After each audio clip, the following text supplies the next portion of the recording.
मैं हूं अभिषेक मिश्रा और आज के इस वीडियो से हम लोग शुरू करने वाले हैं 10वीं कक्षा के गणित की एक नई सीरीज 15 मिनट का मैथ। 15 मिनट के मैथ में हम लोग रोज 15-15 मिनट में हम लोग मैथ पढ़ेंगे 10वीं क्लास का, और एक एक करके हम लोग सभी चैप्टर्स को खत्म करेंगे। आज शुरू कर रहे हैं पहले चैप्टर से। पहले चैप्टर का हमारा नाम है वास्तविक संख्याएं।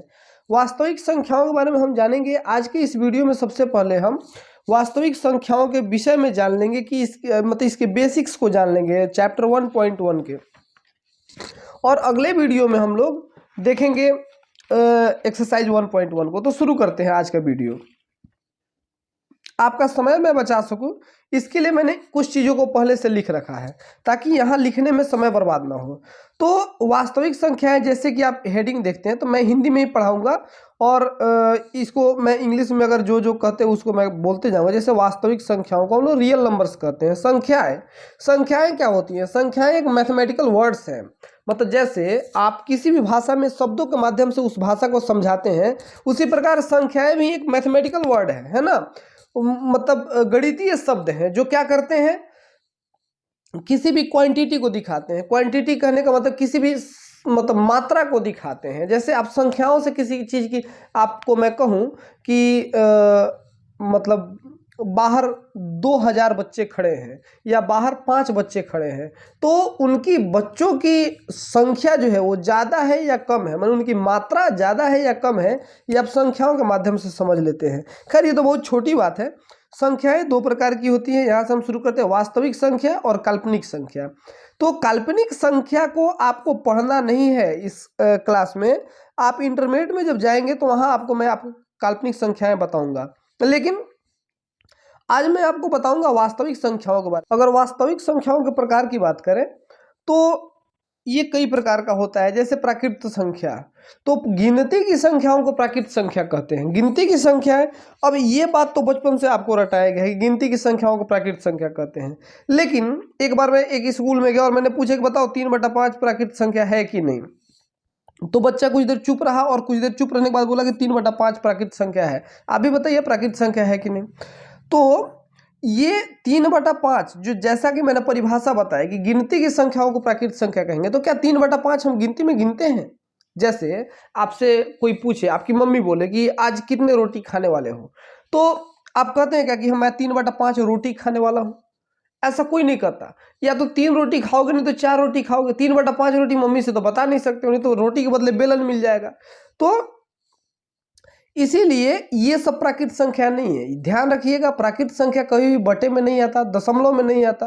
प्राकृत संख्या गिनती की संख्याएं होती हैं जो आप गिनते हैं, 1 2 3 4 5 6, ये सब खड़ी संख्याएं, ये प्राकृत संख्या है। अगला दूसरा पूर्ण संख्याओं की बात करें तो प्राकृत संख्याओं में सिर्फ एक जीरो ऐड हो जाता है तो उसे पूर्ण संख्या कहते हैं। कहने का मतलब है कि पूर्ण संख्याओं की फैमिली और प्राकृत संख्याओं की फैमिली में बस एक ही अंतर होता है कि प्राकृत संख्याओं में शून्य नहीं होता है और पूर्ण संख्याओं में शून्य होता है। अगले बात करें पूर्णांक की, तो प्राकृत माने पूर्ण संख्याओं के धनात्मक और ऋणात्मक रूप को, पॉजिटिव और नेगेटिव फॉर्म को हम लोग पूर्णांक कहते हैं। इसको नेचुरल नंबर कहते हैं, इसको होल नंबर कहते हैं, इसको इंटीजर्स कहते हैं। तो ये जैसे 1 2 3 ये जहां तक जाए बढ़ता जाए। हाँ, दशमलव में ये भी नहीं होगा, तीनों में से कोई दशमलव में नहीं होगा, बटे में नहीं होगा, सब खड़ी संख्याएं होंगी। इधर माइनस में भी भेज दीजिए, ये पूर्णांक है। अब बात करते हैं परिमेय संख्या। सर इतना जल्दी जल्दी क्यों पढ़ा रहे हैं? जल्दी जल्दी इसलिए पढ़ा रहा हूँ क्योंकि ये सारी बातें आपने 9th में पढ़ रखी है। तो आज का जो टॉपिक है हमारा उस पर ज़्यादा समय लगाएंगे। तो परिमेय संख्या क्या है ये भी आपने 9th में पढ़ा था, जो P/Q के फॉर्म में लिखा जा सके। और इस चैप्टर में आज हम परिमेय संख्याओं के बारे में और ज़्यादा डिटेल से चर्चा करने वाले हैं, लेकिन आगे करेंगे। अभी बस थोड़ा समझ लेते हैं। P/Q के रूप में जो लिखा जा सके जहाँ Q 0 के बराबर नहीं होना चाहिए। मतलब नीचे वाला जो संख्या है ना, इसको ऊपर वाले को अंश कहते हैं, नीचे वाले को हर कहते हैं।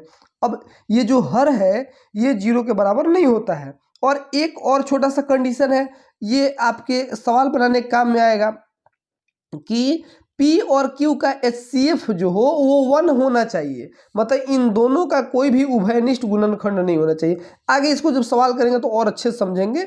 बस परिमेय संख्या का परिभाषा अगर पूछे, वैसे परीक्षा में आपसे 10वीं में पूछेगा नहीं पूछेगा। तो बस इतना जानिए जो पी बाई क्यू के फॉर्म में लिखा जा सके जहाँ क्यू जीरो नहीं हो। इस कंडीशन की बात हम एक सवाल बनाने में करेंगे आपसे आगे, बस इसको ध्यान में रखिएगा कि दोनों का एचसीएफ एक आना चाहिए। अब अपरिमेय संख्या क्या है, तो जो परिमेय नहीं है वे सारी अपरिमेय है।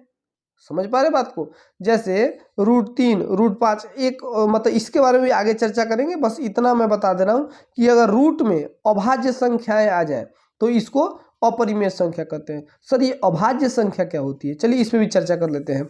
तो भाज्य और अभाज्य संख्याओं को भी मैंने नीचे लिख रखा है। भाज्य संख्याएं क्या होती हैं, तो वैसी संख्याएं जिनमें जैसे अपने आप से, एक से और एक अन्य और संख्या से लग जाए, क्योंकि जैसे 4 है, एक से और अपने आप से तो सभी संख्याओं में लग जाता है भाग, एक से सब में लग जाता है, अपने आप से सब में लग जाता है, और कम से कम एक और संख्या से लग जाए, जैसे इसमें 2 में से भी लग जाएगा, तो ये भाज्य संख्या है। और भाज्य संख्याएं क्या है सर, तो वैसी संख्याएं जिनमें सिर्फ अपने आप से और एक से, इसको छोड़े किसी से ना लगे, जैसे 3 इसमें एक से लग जाएगा और 3 से लग जाएगा, और किसी चीज़ से लगेगा नहीं लगेगा, तो इसीलिए ये अभाज्य संख्या है। ये भी बात आप पहले से जानते थे। तो ये तो सब छोटी छोटी बातें हैं जो आप पीछे कक्षाओं में पढ़ चुके हैं। अब आज के बात को हम लोग शुरू करते हैं। अब हम प्रमेय 1.1 को देखेंगे, या इसी को प्रमेयिका 1.1 भी कहते हैं। तो यूक्लिड वैन प्रमेयिका भी कहते हैं इसको। तो ये कहता क्या है, दो धनात्मक पूर्णांक ए और बी दिए रहने पर ऐसी अद्वितीय पूर्ण संख्याएं क्यू और आर विद्यमान है कि ए बराबर बी क्यू प्लस आर होता है, जहां आर 0 से छोटा या बराबर होगा और बी से 0 से बड़ा या बराबर होगा और बी से छोटा होगा। तो घबराइए मत, ये आपको समझ में नहीं आया, ये किसी को समझ में नहीं आता पहली बार पढ़ के। इसको समझाने के लिए मैं और दूसरा तरीका अपनाता हूँ। ये सूत्र तो आपने बचपन में पढ़ा होगा जरूर कि भाज्य जो होता है वो भाजक गुना भागफल जो शेष के बराबर होता है। तो इसको बस कुछ किया नहीं गया है, आपको यहाँ पे ये भाज्य को ए लिख दिया गया है, भाजक को बी लिख दिया गया है, और भागफल को क्यू लिख दिया गया है, और शेषफल को आर से दिखाया गया है। तो आप बताइए कि ए बराबर बी क्यू प्लस आर हुआ कि नहीं हुआ? बस इसी चीज़ को यहाँ पे लिख दिया गया है। तो इसमें कुछ बड़ी बात नहीं बताई गई। जहाँ एक और कंडीशन दिया गया है, इसको मैंने एक एग्जाम्पल से भी कर दिया है, आगे वाले कंडीशन को बाद में समझेंगे। कि आपने 22 में 4 से भाग दिया, 5 बार में ये 2 शेषफल बच गया, तो आप लिख सकते हैं भाज्य 22 है, इसको भाज्य कहते हैं ना। तो भाज्य 22 है, तो हमने 22 बराबर भाजक 4 से भाग दे रहे हैं, तो ये भाजक 4 है, 4 गुना 5 माने बी क्यू और प्लस आर शेष, 4 5 20 और 2 22, 22 आ गया कि नहीं आ गया? अब दूसरे कंडीशन को देखते हैं, ये क्या लिखा हुआ है सर? ये लिखा हुआ है आर जो होगा वो हमेशा 0 से बड़ा होगा या बराबर होगा। तो सर ये क्या है, ये नहीं समझ में आया सर। तो आर कहते हैं बाबू शेषफल को, और शेषफल जो होगा वो हमेशा ही 0 से बड़ा आता है। शेषफल जो होगा वो हमेशा 0 से बड़ा आएगा। ज़्यादा से ज़्यादा क्या हो सकता है, 0 के बराबर आ जाए। जैसे एक और एग्जांपल लेते हैं, 4 से मान लो कि अगर 20 में भाग देना है, तो 4 5 20 हो गया, और ये खत्म हो गया, मतलब 0 शेषफल आ गया। तो शेषफल या तो 0 आया, नहीं तो 2 आया। तो 0 से छोटा भी शेषफल आता है क्या सर? जैसे एक और एग्जांपल लेते हैं, एक और एग्जांपल समझते हैं। अगर 4 से मान लो कि 18 में भाग देना है, तो 4 5 20 दे देंगे, और 18 में से 20 जाएगा तो माइनस का 2। सर आ तो गया 0 से छोटा। तो बाबू ये भाग देने का प्रोसेस ही गलत है। क्यों गलत है? क्योंकि आपको बचपन में टीचर ने सिखाया था कि हमेशा वैसी संख्या ढूंढो जो इससे या तो थोड़ी छोटी हो और ना तो इसके बराबर हो। इससे बड़ी संख्या से भाग नहीं देते हैं। तो इसीलिए आर का मान जो होता है वो हमेशा ही 0 से बड़ा होगा या 0 के बराबर होगा। ये समझ में आ गया। और आर हमेशा बी से छोटा होता है। बी किसे कहा गया है? भाजक को, मतलब जिससे आप भाग देते हैं। तो बताओ आर हमेशा इससे छोटा ही होगा ना जी। जैसे मान लीजिए सर, आप 22 में 4 से भाग देना है तुमको, तो ये 4 से मैंने भाग दे दिया 22 में। तो सर अगर हम इसको ऐसे कर ले कि 4 चौके 16, तो बच गया कितना? तो 4 चौके 16, तो ये बच गया 6। तो सर आ तो गया हमारा आर बी से बड़ा। नहीं, तो ये भी प्रोसेस गलत हो जाएगा। ऐसे भी भाग नहीं बनाते थे। टीचर ने आपको बचपन में सिखाया था इससे थोड़ी छोटी ढूंढो, है ना, ज़्यादा छोटा नहीं, बड़े से बड़ा क्या इसमें से घटा सकते हैं वो ढूंढना है। तो ये भाग भी गलत है। तो यही समझाया गया है, छोटी सी बात है जो आपको बचपन में सिखाया गया था, वही बात है कि आर का मान हमेशा बी से मतलब छोटा होगा और 0 से बड़ा या उसके बराबर होगा। अब इसके उदाहरण 1 को देखते हैं।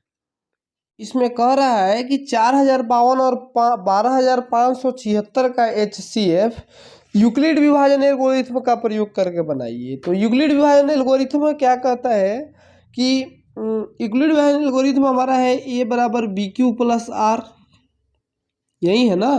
तो इसका उपयोग करके हमको HCF बनाना है। पहले इसको बनाने में सुविधा हो इसके लिए आप क्या करिएगा कि साइड में जैसे आप बचपन में HCF बनाना सीखे थे वैसे बना लीजिएगा रफ पेपर पे।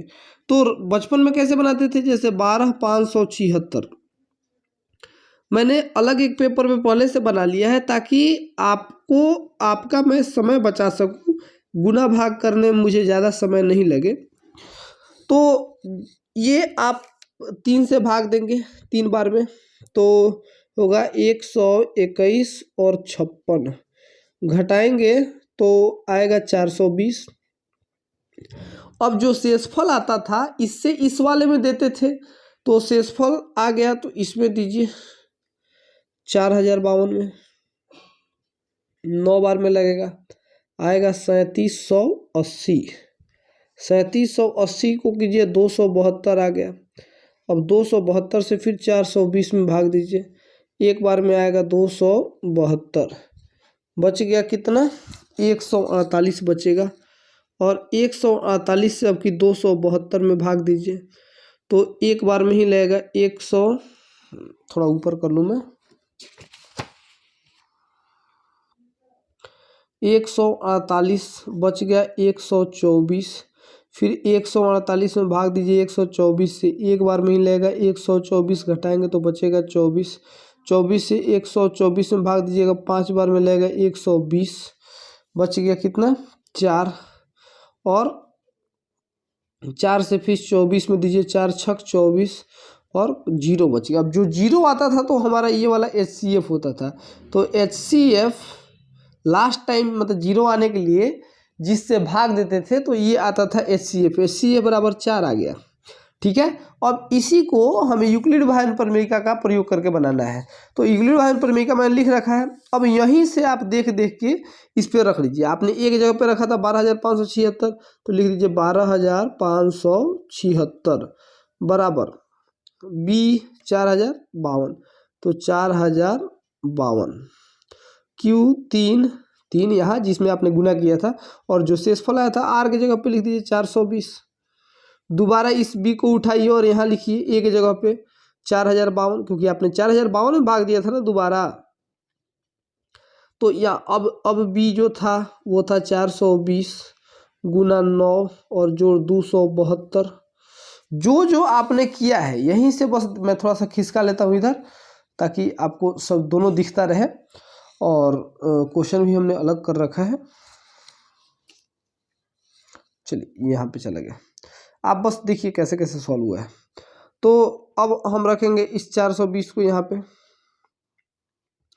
420 बराबर आपने 272 से गुना किया था, गुना 1 जोड़ 148, 148 बराबर 124, नहीं माफ कीजिए 272 को तो हम भूल ही गए, एक स्टेप ही खत्म कर दिए। 272 बराबर 148 गुना 1 जोड़ 124। अब 148 उठाएंगे, 148 थोड़ा सा गड़बड़ हो गया, आप अपना सुधार लीजिएगा।